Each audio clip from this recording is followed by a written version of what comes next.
Une fois que j'ai connecté le PC donc au switch, donc c'est-à-dire donc à l'installation domotique, donc via le câble réseau RJ45, donc je vais lancer le logiciel que j'ai préalablement téléchargé, donc My Home Suite.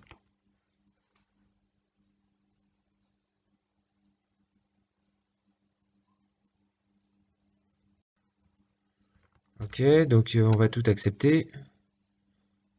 Normalement, il n'y a pas de souci.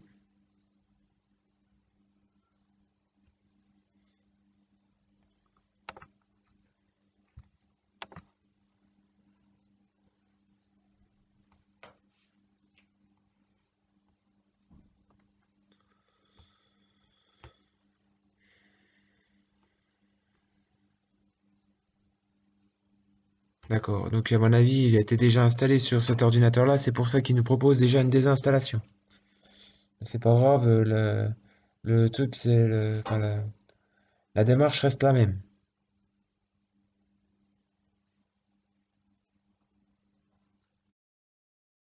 La désinstallation est terminée. Donc là, il me propose la nouvelle installation donc, de My Home.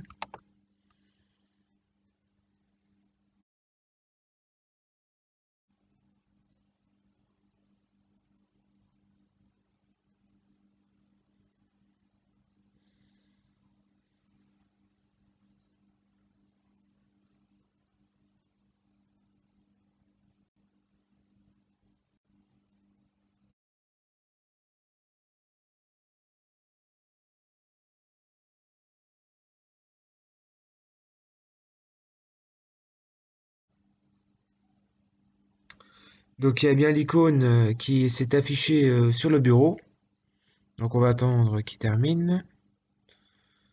Et donc ensuite on va ouvrir donc le logiciel My Home. Donc il vient de terminer, donc j'ai cliqué sur le bouton terminer et donc maintenant j'ouvre le logiciel My Home Suite.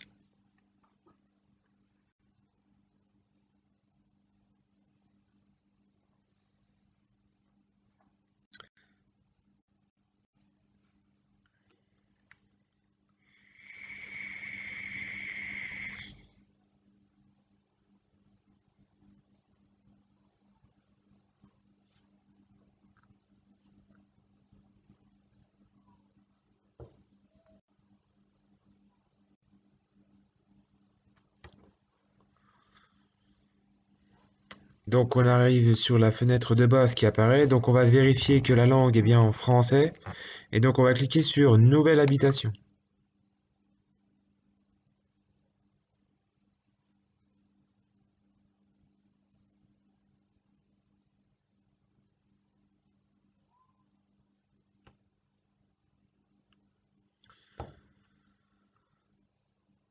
Donc ensuite,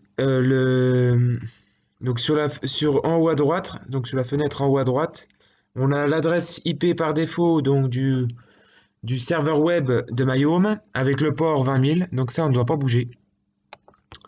Par contre, le mot de passe par défaut, il va falloir le mettre en place et c'est 1, 2, 3, 4, 5. Et ensuite, donc je vais cliquer sur connecter.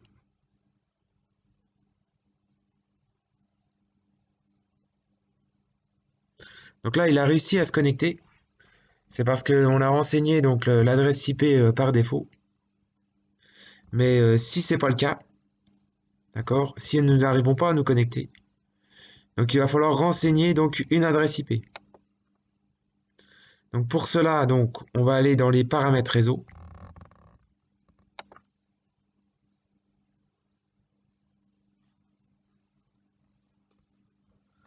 On va aller sur le réseau internet, centre réseau et partage.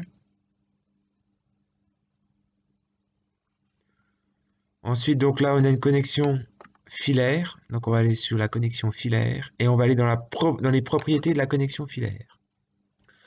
Ensuite, vu qu'on est en IPv4, donc on va modifier les propriétés du protocole IPv4. Donc ici, préalablement, nous avions donc sur un autre essai, renseigné donc l'adresse IP Donc par défaut, on a une adresse IP automatique. Et là, ici, donc, on a forcé l'adresse IP. Donc, on a mis une adresse IP 192.168.1.11. Et le masque de sous-réseau s'est mis un peu automatiquement. Donc, pourquoi on a renseigné cette adresse-là? Parce que le serveur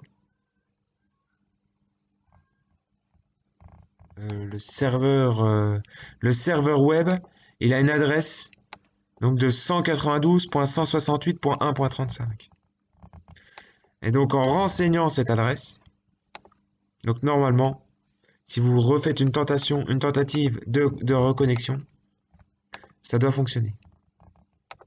Donc là ici, je suis connecté donc au serveur web. Et donc si je vais dans Recherche réseau, dans l'onglet Recherche réseau, je m'aperçois que mon serveur web apparaît. Donc pour le mettre dans le projet, dans mon futur projet My Home, que je vais créer, j'ai juste à le glisser, enfin pas le glisser, si, à le glisser et à le déposer dans la fenêtre du milieu. Et donc là, mon serveur web est intégré à mon projet. Ok.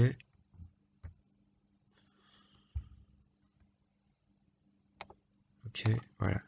Là, mon serveur web. Ensuite, pour aller chercher donc les autres modules, donc je vais dans Bus Scanner et je vais cliquer sur Wizard et je vais chercher tous les dispositifs. Donc tous les dispositifs en automation. D'accord. Donc je ne connais pas les identifiants.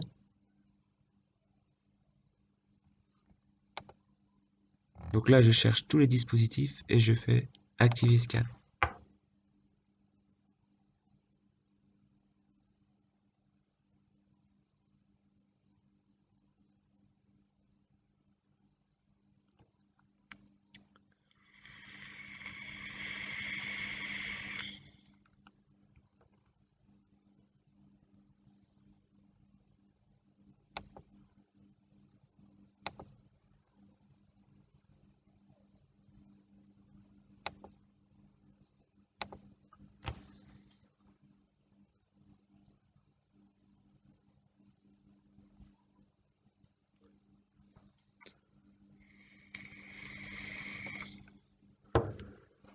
Donc là, par exemple, il me trouve 3 dispositifs, mais sur la maquette que nous utilisons d'habitude, il y a 8 dispositifs à trouver.